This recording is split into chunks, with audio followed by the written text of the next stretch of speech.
ચાલો ત્યારે સ્ટાર્ટ કરીએ છોકરાઓ આપણે. તો જો પૃથ્વી સર કેમેસ્ટ્રી યુટ્યુબ ચેનલમાં તમારા બધાનું સ્વાગત છે.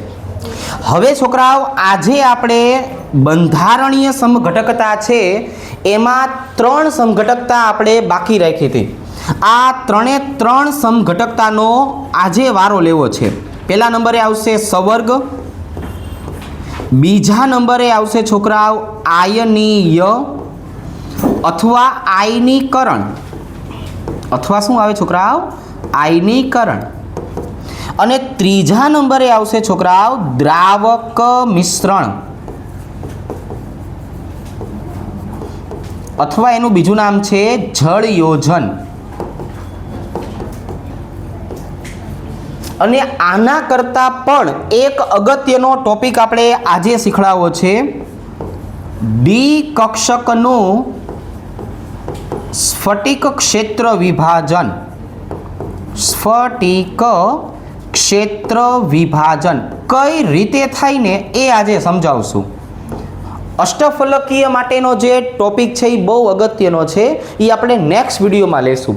આજે ડી કક્ષકનું સ્ફટિક ક્ષેત્ર વિભાજન શું કામ થાય છે એ સમજાવશું. તો વિડીયો શરૂ કરતા પહેલાં વિડીયોને લાઈક કરી દેજો છોકરાઓ, ચેનલને સબસ્ક્રાઈબ કરી નાખજો, સારું લાગે તો નિયર અને ડિયર સાથે શેર કરજો. ચાલો હવે આપણે થોડાક એવા આગળ વધીએ. બધું આવડતું જાય હો ધીમે ધીમે. ચાલો તો આજે આપણે બીજા નંબરની સમઘટકતાની વાત કરશું. આને બોલવામાં આવે છે સવર્ગ સમઘટકતા. પણ આની જો આપણે છોકરાઓ વાત કરીએ ને તો આ બધું આપણે એમસીક્યુને અનુલક્ષીને ભણવું છે. આ એમસીક્યુમાં કઈ રીતે હોય એવી રીતે મારે સમજાવવું છે. જ્યારે તમને સવર્ગ સમઘટકતા આવો શબ્દ જોવા મળે એટલે તરત જ તમારે યાદ રાખવાનું છે 2 મોટા કૌંસ. શું યાદ રાખવાનું છોકરાઓ? 2 મોટા કૌંસ. જ્યારે આપણને આવા 2 મોટા કૌંસવાળા ઘટકો જોવા મળે ને એટલે એમાં સવર્ગ સમઘટકતા હોય. આને કોઓર્ડિનેશન કહેવાય. શું કહેવાય? કોઓર્ડિનેશન. તો જો આપણે આવું દર્શાવશું, આવું સમજાવશું કે ભાઈ જ્યારે ધાતુ આયનને ઇલેક્ટ્રોનનું દાન કરનાર લિગેન્ડ્સ અથવા લિગેન્ડ્સની સંખ્યા. જો અહીંયા આપણને ટેક્સ્ટબુકની અંદર માત્ર ને માત્ર સમજૂતી શેને આધારે આપી છે ખબર છે? લિગેન્ડ્સને બદલી નાખીને અથવા ધાતુ આયનને બદલી નાખીને. ખરેખર જ્યારે એમસીક્યુમાં પૂછાતું હોય ને ત્યારે એ લિગેન્ડ્સની સંખ્યાને આધારે પણ ધ્યાનમાં રાખવામાં આવે છે. આ વસ્તુ કેવી થઈ કે ભાઈ ધાતુ આયન છે એની આજુબાજુએ જોડાયેલા લિગેન્ડ્સની સંખ્યા બદલાઈ જાય ને. ઓર્ગેનિકમાં આપણે મેટામેરિઝમ શીખવાડતા. ઓર્ગેનિકમાં આપણે શું શીખવાડતા છોકરાઓ? મેટામેરિઝમ. જો હું શેની વાત કરું છું? ઓર્ગેનિકની. દ્વિતીયક એમાઇન, ઇથર, કીટોન, એસ્ટર એમાં જે જોવા મળતું ને એવી રીતે. તો આ લિગેન્ડ્સની સંખ્યા બદલાઈ જાય ને તો પણ આપણને અલગ પ્રકારનો સમઘટક મળે અને એ સમઘટક જે છે એને સવર્ગ સમઘટકતામાં લઈ શકાય. તો આપણે જો વ્યાખ્યા આવી રીતે આપી, સાંભળજો. જ્યારે ધાતુ આયનને ઇલેક્ટ્રોનનું દાન કરનાર લિગેન્ડ્સ અથવા લિગેન્ડ્સની સંખ્યા જુદી જુદી હોય ત્યારે શું જોવા મળે છે? તો કે ભાઈ ત્યારે આપણને જોવા મળે છે સવર્ગ સમઘટકતા. જ્યારે આપણે એમસીક્યુની ચર્ચાઓ કરશું છોકરાઓ ત્યારે આજે મેં મેટામેરિઝમની વાત કરી ને એ આ મેટામેરિઝમ પ્રકારના આ ઉદાહરણ જે છે એ આપણે થોડુંક ડિટેલમાં સમજાવશું. અત્યારે હું તમને ઉપર છેલ્લી માહિતી આપીશ. તો હવે અહીંયા જુઓ છોકરાઓ, અહીંયા આપણે શું દર્શાવવું છે? તો કે પહેલાં તો આ કઈ રીતે જોવા મળે? તો આપણે વાત કરી છે 2 મોટા કૌંસને આધારે જોવા મળે. Cr એમોનિયા 6 વખત, કોબાલ્ટ Cn 6 વખત. જો આવી રીતે આમ પછી આમાં છે ને આ બંને જોડવા માટે થઈને બ્રિજ બનતા હોય, એ બ્રિજને મ્યુ વડે દર્શાવવામાં આવે છે. એવા પ્રકારના ઉદાહરણો પણ આપણે ભવિષ્યમાં શીખવાડશું. હવે આનો સમઘટક કોણ બનશે? તો કે ભાઈ કોબાલ્ટ એમોનિયા 6 વખત અને અહીંયા આવી જશે CrCN 6 વખત. જો અહીંયા કઈ વસ્તુમાં આપણને ફેરફાર જોવા મળ્યો છોકરાઓ? તો કે અહીંયા જો, અહીંયા ધાતુ આયન ક્રોમિયમ છે, અહીંયા કોબાલ્ટ. ક્રોમિયમને ઇલેક્ટ્રોનનું દાન કોણ કરે છે? એમોનિયા. કોબાલ્ટને ઇલેક્ટ્રોનનું દાન કોણ કરે છે? CN. પણ હવે એનો સમઘટકમાં જો, હવે આખો લિગેન્ડ્સ આપણે બદલી નાખ્યો અથવા ધાતુ આયનને બદલી નાખ્યો કે કોબાલ્ટને ઇલેક્ટ્રોનનું દાન કરશે એમોનિયા અને ક્રોમિયમને ઇલેક્ટ્રોનનું દાન કરશે સાયનાઇડ. તો હવે આમનું પહેલાં આપણે IUPAC નામ લખવું હોય તો કઈ રીતે IUPAC નામ લખી શકાય? કેમ કે સમઘટકનો મતલબ તો એ જ થવાનો છે, IUPAC નામ બદલાઈ જવું. શું બદલાઈ જવું? IUPAC નામ બદલાઈ જવું. ચલો ભાઈ, મારે નામ લખવું છે, લખાવો ને. તો કે ભાઈ હેક્ઝાઅમાઇન ક્રોમિયમ 1 2 3, પછી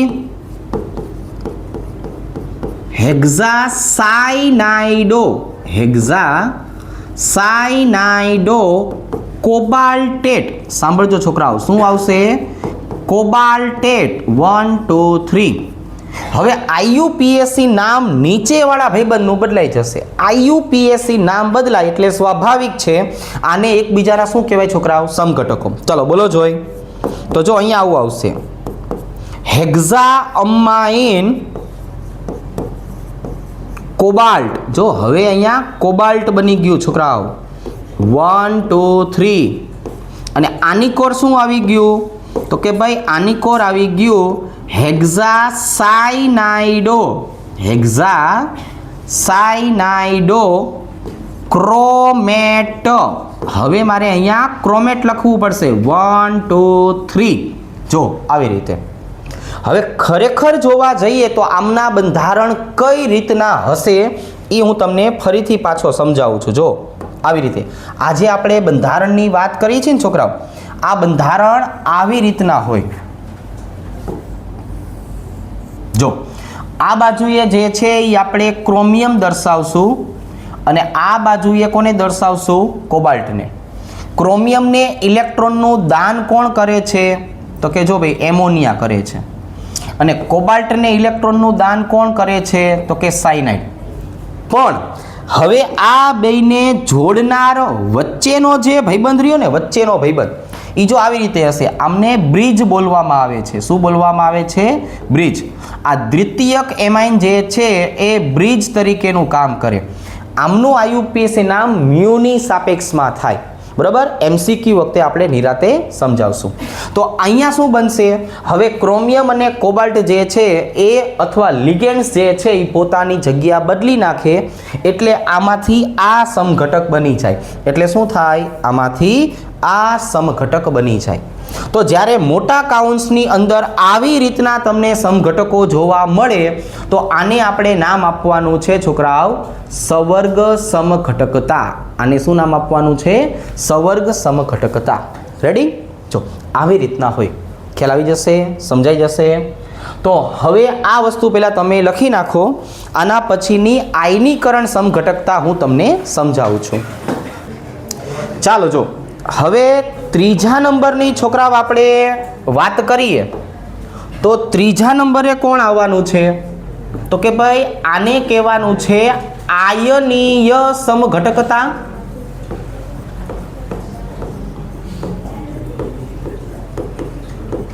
અથવા બીજું નામ આપણે શું લખ્યું હતું છોકરાઓ? આયનીકરણ સમઘટકતા. અથવા બીજું નામ શું લખ્યું હતું છોકરાઓ? આયનીકરણ સમઘટકતા. હવે સાંભળો, આ ભણાવતા પહેલા એક વધારાની પાછી ચર્ચા આપણે કરી લઈએ. આને બોલવાનું છે છોકરાઓ ઉભયદંતીય લિગેન્ડ્સ. શું બોલવાનું છે આને? ઉભયદંતીય લિગેન્ડ્સ. છોકરાઓ આ ઉભયદંતીય લિગેન્ડ્સને અંગ્રેજીમાં બોલવામાં આવે છે એમ્ફોટેરિક. શું બોલવામાં આવે છે? એમ્ફોટેરિક લિગેન્ડ્સ. જો આવા એમસીક્યુમાં છોકરાઓ શબ્દો આવે અથવા આનો મતલબ આવે એમસીક્યુમાં, તો આ બધી વસ્તુની આપણને જાણ હોવી જોઈએ. આ એમ્ફોટેરિક શબ્દ જે આપણે વાપર્યો ને, એનો મતલબ શું થયો ખબર છે? એનો મતલબ એવો થયો, જરૂરિયાત પ્રમાણે.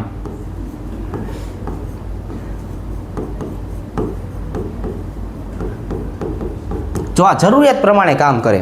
એ કે ભાઈ અત્યારે આપણે એક દંતીય તરીકે વર્તવાની જરૂર છે, તો એ એક દંતીય બની જાય.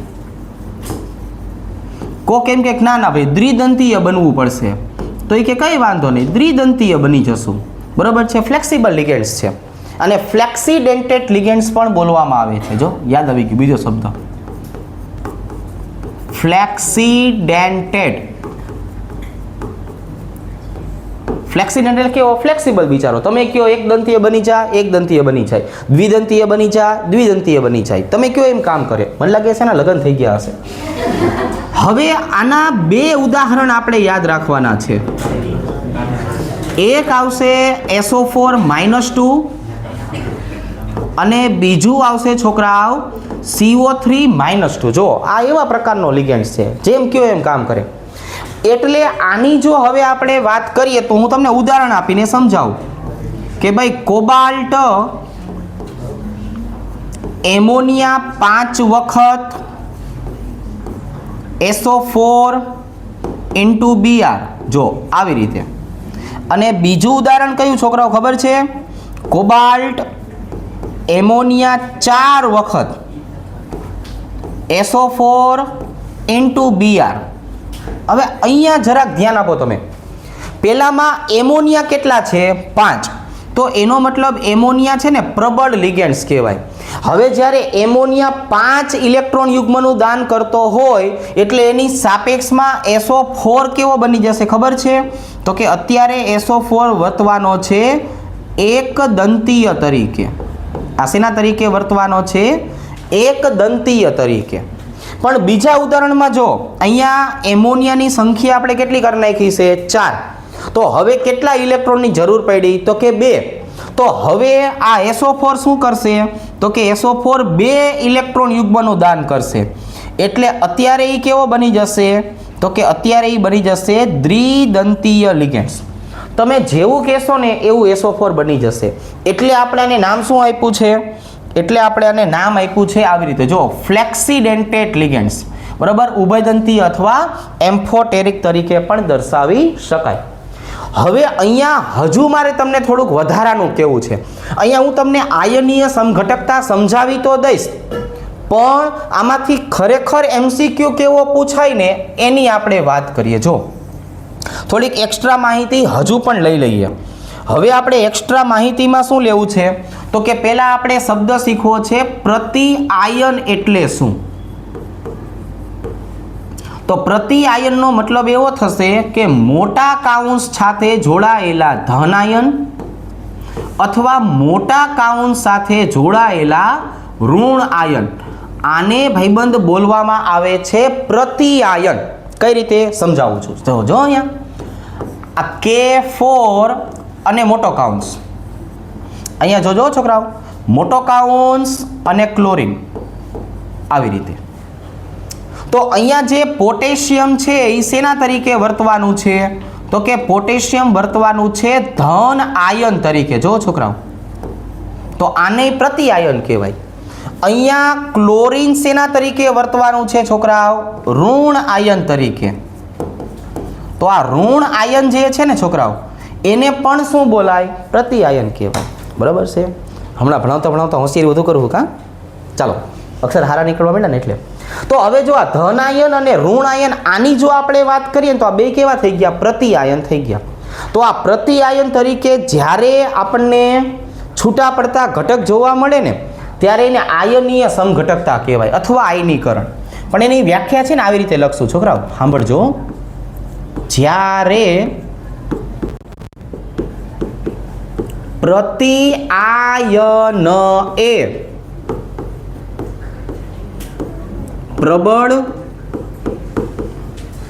લિગેન્ડ્સ વૃત્તિ ધરાવતા હોય, વૃત્તિ ધરાવે છે ત્યારે જોવા મળતી સમઘટકતાને શું બોલાય છોકરાઓ? આયનીય સમઘટકતા બોલાય. અથવા બીજી વ્યાખ્યા આવી રીતે છોકરાઓ, જ્યારે આયનીકરણ દ્વારા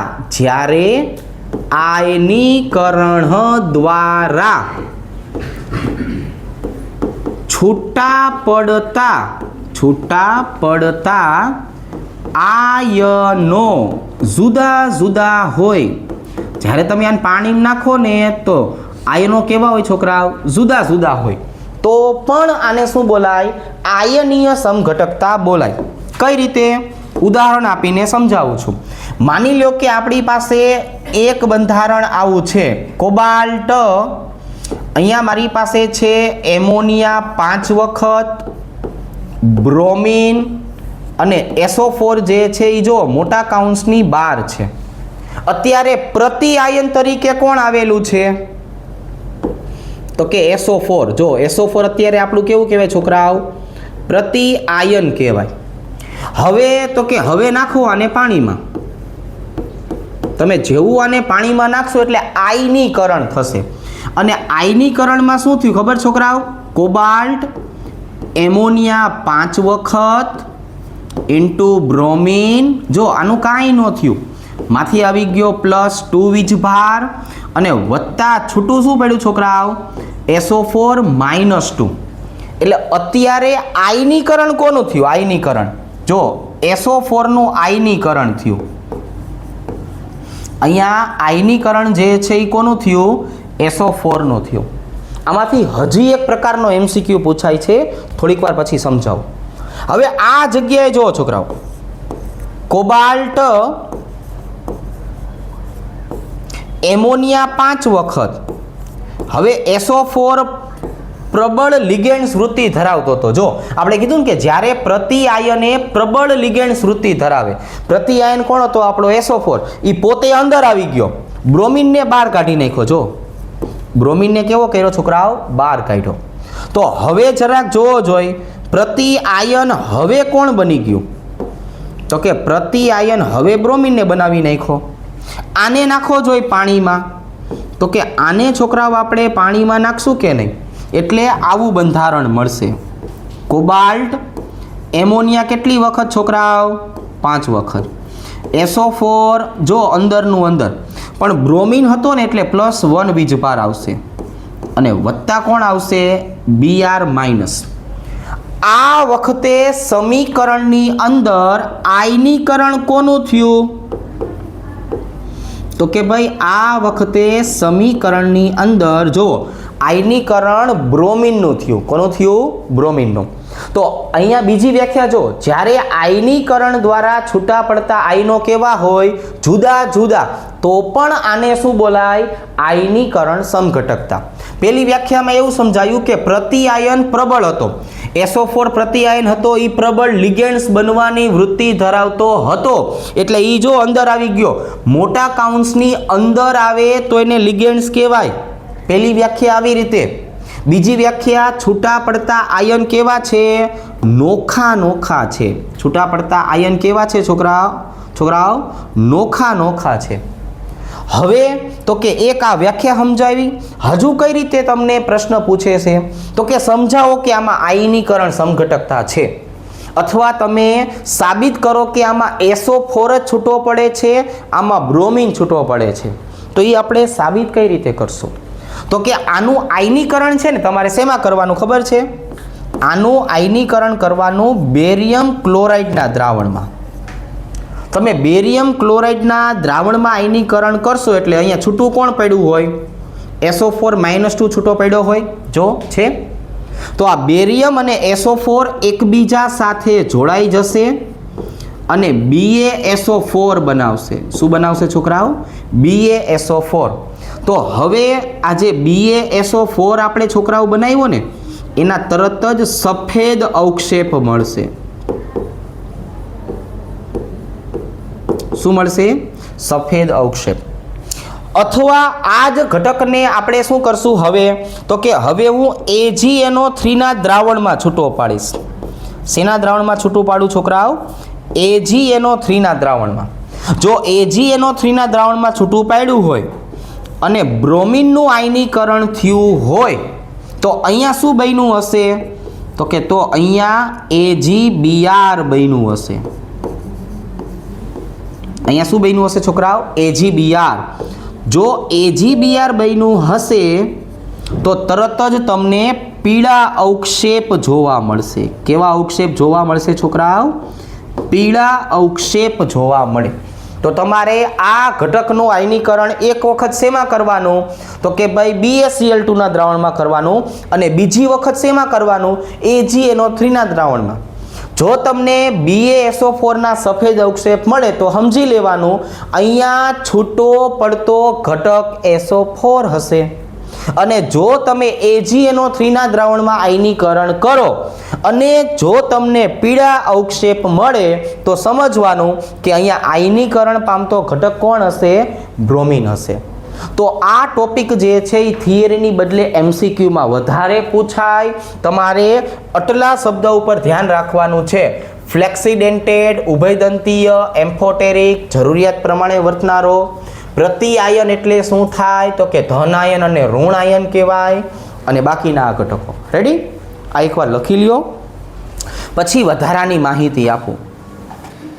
ચાલો હવે છોકરાઓ ચોથા નંબરે પહોંચી ગયા. જો સાંભળો, આ ચોથા નંબરની સમઘટકતા જે રહીને એને આપણે પાસે આપણી રીતે સમજાવશું. એને નામ આપવામાં આવે છે દ્રાવક યોજન. દ્રાવક, લે ભેગું કરી નાખ્યું નામ. આને બોલશું દ્રાવક મિશ્રણ અથવા જળયોજન સમઘટકતા. અથવા શું બોલવાનું છે? જળયોજન સમઘટકતા. આનો છોકરાઓ એક સિમ્પલ મતલબ નીકળશે. શું સિમ્પલ મતલબ નીકળશે ખબર છે?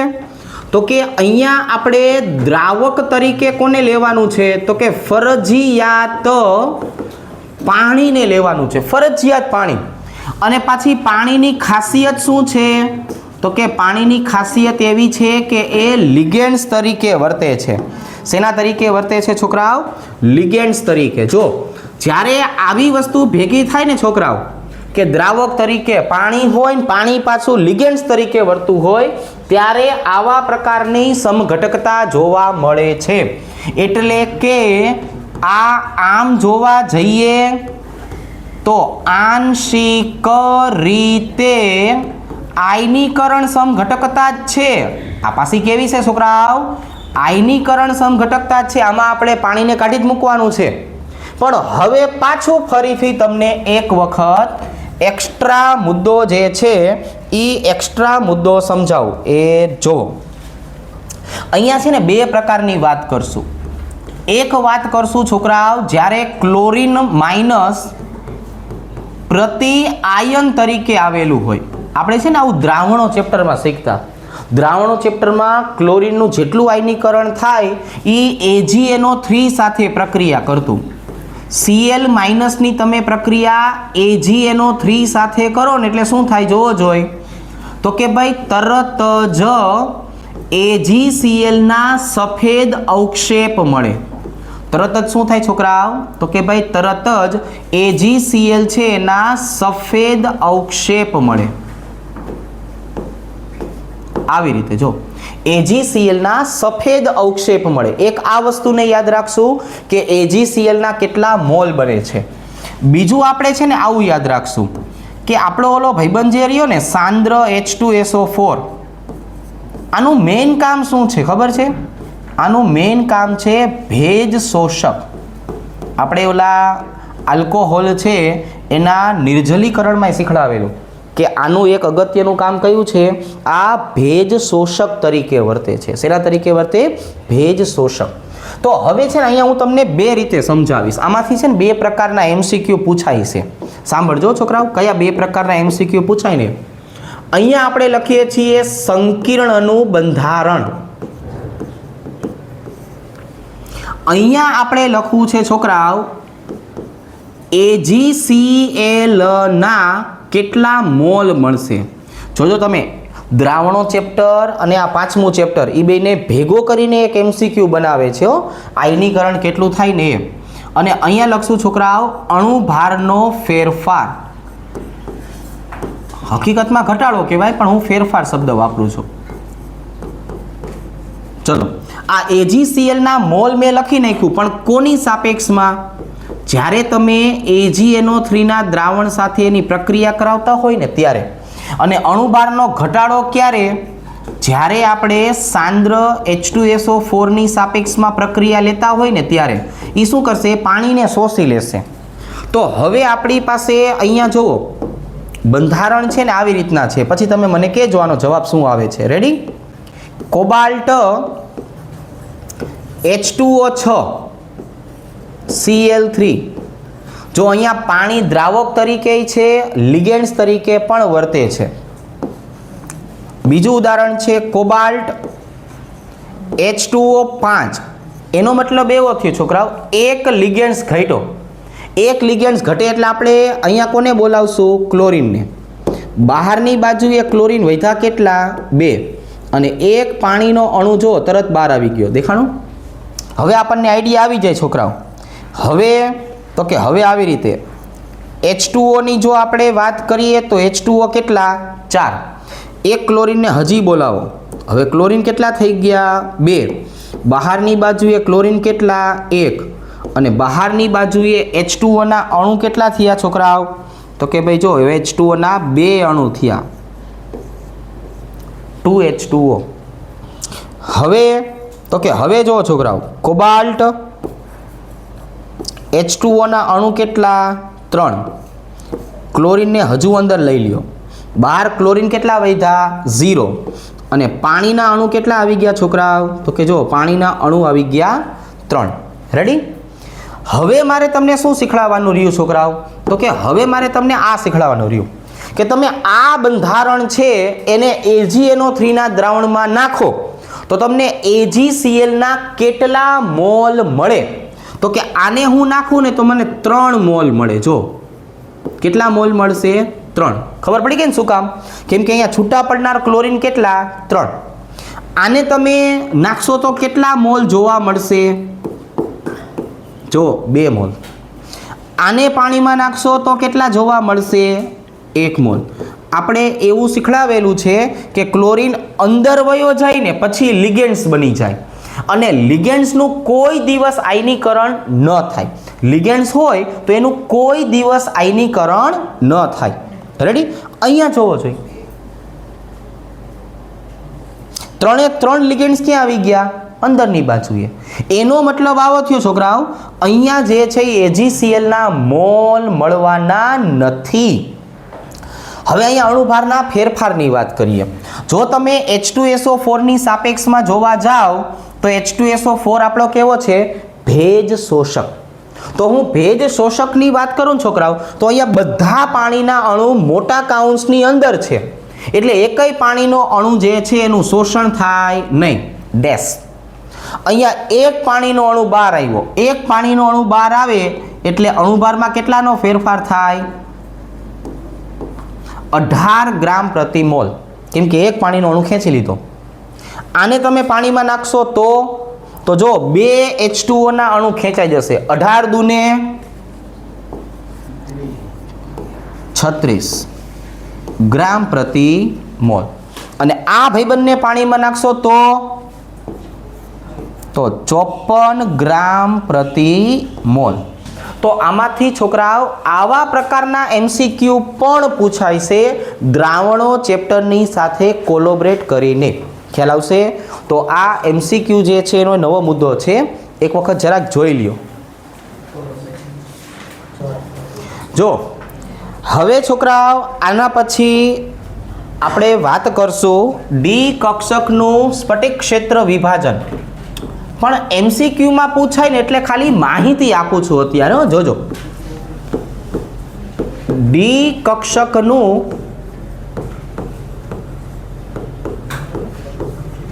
સ્ફટિક ક્ષેત્ર વિભાજન.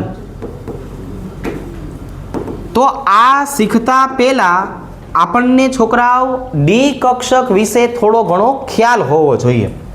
હવે આપણે જો ડી કક્ષકની વાત કરીએ ને છોકરાઓ, તો જો આવી રીતે સમજાવશો, થોડુંક ધ્યાન રાખજો. હાલો, મારી પાસે ડી કક્ષક છે, તો ડી કક્ષકની સંખ્યા કેટલી? સંખ્યા તો કે ભાઈ ડી કક્ષકની સંખ્યા 5 હોય. રેડી? હવે આના પ્રકાર કેટલા છોકરાઓ?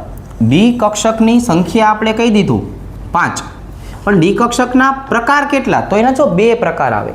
કયા કયા 2 પ્રકાર આવશે છોકરાઓ? બોલો જોઈ. તો કે એક આવશે સમતલની મધ્યમાં, અને એક આવશે છોકરાઓ અક્ષની ઉપર. અક્ષની ઉપર. તો સમતલની મધ્યમાં હોય એવી ડી કક્ષક કેટલી? તો કે એવી 3 છે. અને અક્ષની ઉપર હોય એવી કેટલી? તો કે જો અક્ષની ઉપર હોય એવી 2 છે. રેડી? હવે આપણે ઉદાહરણની વાત કરીએ. ચલો, કઈ 3 કક્ષક છે એ સમતલની મધ્યમાં છે? તો કે d x y, d y z અને ડી ઝેડ એક્સ. અક્ષની ઉપર કેટલી છે? તો કે જો અક્ષની ઉપર આ 2 છે, d x square minus y square અને ડી ઝેડ સ્ક્વેર. આ અક્ષની ઉપર છોકરાઓ જો આ 2 છે, 3 આ બાજુ, 2 આ બાજુ. હવે આપણે આમનો આકાર જોવા જઈએ ને છોકરાઓ, જરાક આકાર જો આ 3 નો આકાર આપણે એક સાથે સમજાવશું કે ભાઈ આ મારી પાસે શું આવેલું છે છોકરાઓ? તો કે ભાઈ આ મારી પાસે જે છે એ ત્રિપરિમાણીય બંધારણ આવેલું છે. રેડી? જો આવી રીતે જો.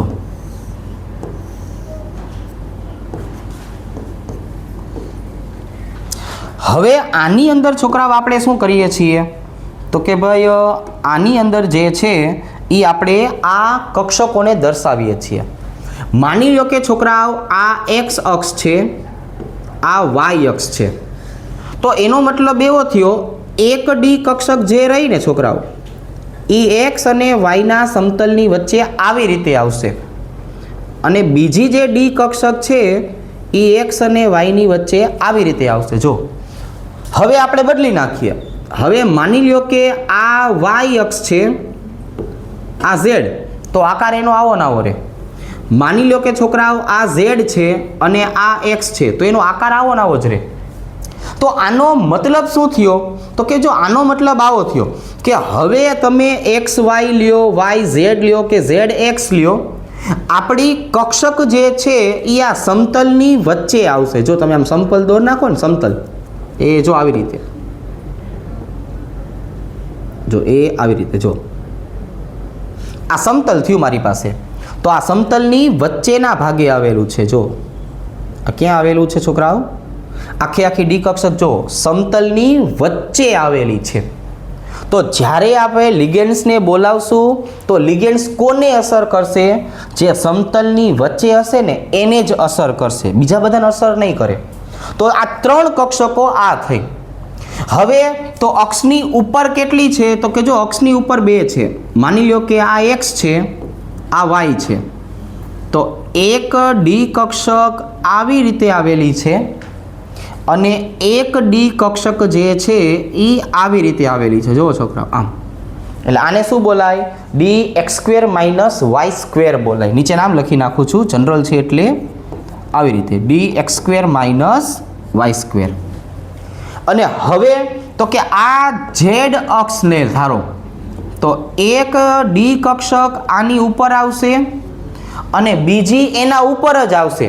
હવે 2 એક જ ઉપર હોય એટલે આપણે 2D ની અંદર નો સમજાવી શકીએ, એટલે એને આપણે આવી રીતે દર્શાવતા. જો આવી રીતે. એટલે આ કઈ બની ગઈ છોકરાઓ? તો કે આ બની ગઈ ડી ઝેડ સ્ક્વેર. આ કઈ બની ગઈ? D z square. તો ડી કક્ષકની માહિતી આટલી હતી કે આપણી પાસે ડી કક્ષક જે છે એ સંખ્યાની દ્રષ્ટિએ 5, પ્રકારની દ્રષ્ટિએ 2. કયા 2? આ ખૂબ જ અગત્યનું છે. સમતલની મધ્યમાં હોય તો 3 અને અક્ષની ઉપર આવેલા હોય તો 2. રેડી? હવે આપણે છોકરાઓ છે ને શું સમજીએ કે લિગેન્ડ્સ અને ડી કક્ષક આ બે આવેલા હોય, બરોબર? લિગેન્ડ્સ અને ડી કક્ષક બેયના ઇલેક્ટ્રોન આવેલા હોય તો આનું સ્ફટિક વિભાજન કઈ રીતે થાય? જો હવે હું તમને સ્ફટિક વિભાજન કેમ થાય ને સમજાવું. બે અલગ અલગ વસ્તુ હશે. અહીંયા હું વાત કરું છું આવી રીતે, મારી પાસે છોકરાઓ ધાતુ પોતે આવેલું છે. જો આ કોણ છે? ધાતુ. તો ધાતુની પાસે ડી કક્ષક કેટલી હોય? તો કે ભાઈ 5 હોય. અને 5-5ની ઉર્જા કેવી હોય? તો કે એક સમાન. હવે તમે આ ધાતુનું રૂપાંતરણ શેમાં કરો છો ખબર છે? ધાતુ આયનમાં કરો છો. જો છોકરાઓ આ કોણ બની ગયું હવે? તો કે આ બની ગયું ધાતુ આયન. હવે જ્યારે ધાતુ આયન બની ગયું ને છોકરાઓ, ત્યારે પણ આપણી પાસે ડી કક્ષક તો કેટલી હોય? તો કે જો 5 જ હોય. અને હજુ આ 5-5ની ઉર્જા કેવી છે? એક સમાન. પણ હવે આ ધાતુ આયન જ્યારે લિગેન્ડ સાથે જોડાશે અને એમાંથી સંકીર્ણ સંયોજન બનાવશે, છોકરાઓ એમાંથી સંકીર્ણ સંયોજન બનાવશે. કેટલા પ્રકારના સંકીર્ણ સંયોજન બને? તો કે જનરલ ઓપ્શનની વાત કરીએ ને તો 2, એક Ml4 અને બીજું Ml6. પણ હવે શું થશે? તો આ બે પ્રકારના જ્યારે બનશે ને ત્યારે એવું બનશે કે આ ડી કક્ષકની પાસે શું આવેલું હશે? ઇલેક્ટ્રોન. અને એની બાજુમાં તમે કોને લઈ આવશો? તો કે લિગેન્ડ્સને લઈ આવશો. જો હવે હું આની બાજુમાં કોને લઈ આવવાનો છું? તો કે લિગેન્ડ્સને લઈ આવીશ. તો હવે ધાતુ પાસે ઇલેક્ટ્રોન હતા ડી કક્ષકમાં, લિગેન્ડ્સ પાસેથી ઇલેક્ટ્રોન્સ આવ્યા. તો આ બે ઇલેક્ટ્રોન આવી રીતે દાંત નહીં કાઢે. આ બંનેના ઇલેક્ટ્રોન આવી રીતે દાંત નહીં કાઢે. આ બે વચ્ચે તરત જ શું થવા મળશે? અપાકર્ષણ થવા મળશે. બરાબર? દેરાણી જેઠાણી ભેગા નહીં રહે, તરત જ અપાકર્ષણ થશે. અને અપાકર્ષણ થવાને કારણે હવે આમના 2 ફાંટા પડશે. છોકરાઓ હવે આ ડી કક્ષકના શું થશે? 2 ફાંટા પડશે. જો આવી રીતે દેખાણો. એક કેવું આવશે? તો કે એક આવશે વધારે ઉર્જાવાળી ડી કક્ષક અને એક આવશે છોકરાઓ ઓછી ઉર્જાવાળી ડી કક્ષક. જો ભાઈબંધ આવા 2 પ્રકાર પડશે આમાં. અને હવે આ 2 પ્રકાર જે છે એટલે એમની વચ્ચે ઉર્જાનો તફાવત જોવા મળશે. એ ઉર્જાના તફાવતને આપણે ડેલ્ટા વડે દર્શાવશું. શેના વડે દર્શાવશું? ડેલ્ટા વડે. પણ સાંભળજો, આ ફાંટા એમને એમ નહીં પડે. આ ફાંટા કઈ રીતે પડશે એ હવે હું તમને સમજાવું. જો આ મોસ્ટ એમપી વાક્ય છે, સાંભળજો. જેવા પ્રકારની ડી કક્ષક હશે. જો જેવા પ્રકારની ડી કક્ષક એટલે તો કે Ml4 હોય ને તો લિગેન્ડ સમતલની વચ્ચે ઇલેક્ટ્રોનનું દાન કરશે. અને Ml6 હશે ને તો લિગેન્ડ્સ જે છે એ અક્ષ ઉપરથી દાન કરશે. તો કે ભાઈ જેવા પ્રકારની ડી કક્ષક હશે તેનું લિગેન્ડ્સ સાથે અપાકર્ષણ થવાથી તે જ